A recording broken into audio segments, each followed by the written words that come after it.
জনগণকে বিভ্রান্ত করে যে আহলে হাদিস সালাফিরা তারা ইমাম আবু হানিফাকে মানে না, এরা হানাফি মাযহাব মানে না, এরা শাফি মাযহাব মানে না, এরা মালিকি মাযহাব মানে না, এরা হাম্বলি মাযহাব মানে না।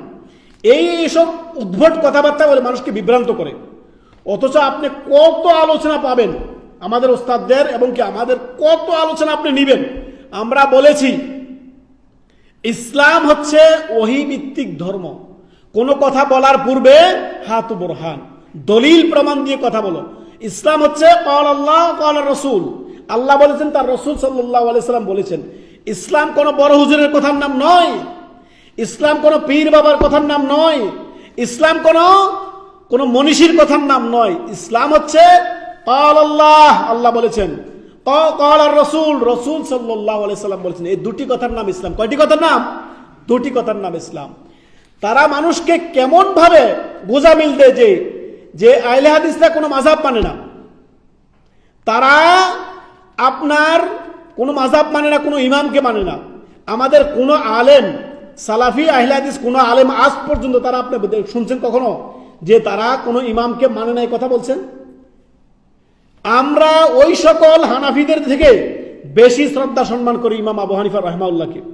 ইমাম আবু হানিফা রাহিমাহুল্লাহ এক বাক্যে বলেছেন, ইজা সাহাল হাদিস ফাহুয়া মাযহাবি, যেখানে সহিহ হাদিস সেটাই আমার মাযহাব। সহজ কথা। তো ইমাম আবু হানিফা রাহিমাহুল্লাহর কথা মতো আমরা প্রকৃতপক্ষে খাঁটি ভাবে, ইমাম আবু হানিফা দলিল কোথা থেকে নিয়েছেন? তিনি নিজের মন গড়ার মতো কোনো কথা বলেছেন? যদি তিনি তিনার মন গড়ার মতো কোনো কথা বলে থাকেন তাহলে তিনার কথাটাকে আমরা শ্রদ্ধার সাথে ছেড়ে দিলাম। তিনিও কোরআন হাদিস থেকে দলিল নিয়েছেন না? নাই। তিনার গবেষণার কেন্দ্রবিন্দু কি ছিল? কোরআন সুন্নাহ, তাই না? তিনার গবেষণার উৎস কি ছিল? কোরআন হাদিস। এমন না যে তিনি নিজে একটা শরীয়ত প্রণয়ন করেছেন, না, কোরআন হাদিস স্টাডি করে তিনি তিনার মতটা দিয়ে গেছেন। এই মতটা সঠিক হতে পারে, আবার সেটা ভুল হতে পারে। সহজ কথা তিনি বলেছেন, ইজা সাহাল হাদিস ফাহুয়া মাযহাবি, যে হাদিস যদি সহিহ হয় সেটাই আমার মাযহাব।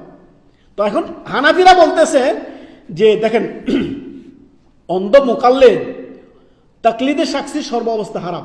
একমাত্র অন্ধ তাকলিদ হবে মুহাম্মদুর রাসূলুল্লাহ সাল্লাল্লাহু আলাইহি সাল্লামের, তিনি ব্যতীত আর কারোর অন্ধভাবে তাকলিদ করা হারাম সর্বদাই।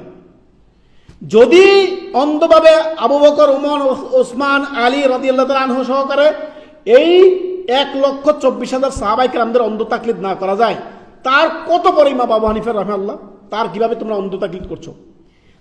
তাদের আরো একটি কথা শুনবেন আপনারা, যে 4 মাযহাবের যে কোনো একটি মানা হচ্ছে কি ফরজ, বলে না তারা? 4টির যে কোনো একটি মানা ফরজ। তো ইমাম আবু হানিফার মতে রফায়দান নাই, অন্য ইমামের মতে আছে। তো অন্য মাযহাবকে অনুসরণ করে কেউ যদি রফায়দান করে, জোরে আমিন বলে, তাহলে তোমারই তো গায়ে জ্বালা কেন? তো তুমি তো বলছো যে 4টি যে কোনো একটি মানা ফরজ। তো সালাফি আহলুল হাদিসদের বক্তব্য হচ্ছে এই, যে 4 মাযহাবের যে 4 জন সম্মানিত ইমাম আছেন তাদের কথাকে আমরা আঁকড়ে ধরবো কোরআন সুন্নাহর আদলে, কোরআন হাদিস ভিত্তিক ধরবো, ওহী ভিত্তিক ধরবো। তাদের কোনো কথা যদি আমরা দেখি কোরআন সুন্নাহর সাথে সাংঘর্ষিক, তাহলে শ্রদ্ধা সম্মানের সাথে ইমাম আবু হানিফা রাহিমাহুল্লাহর কথাকে ছেড়ে দিব। ঠিক তেমন করে ইমাম মালিক রাহিমাহুল্লাহর কথা ছেড়ে দিব, ইমাম শাফি রাহিমাহুল্লাহর কথা ছেড়ে দিব, ইমাম আহমদ হাম্বলের কথা ছেড়ে দিব। এইভাবে করি। ভুল যদি হয়, কারোর কথাকে অন্ধভাবে মেনে নেওয়া যাবে না। একভাবে অন্ধভাবে মানতে হবে কোরআন এবং কি হাদিস।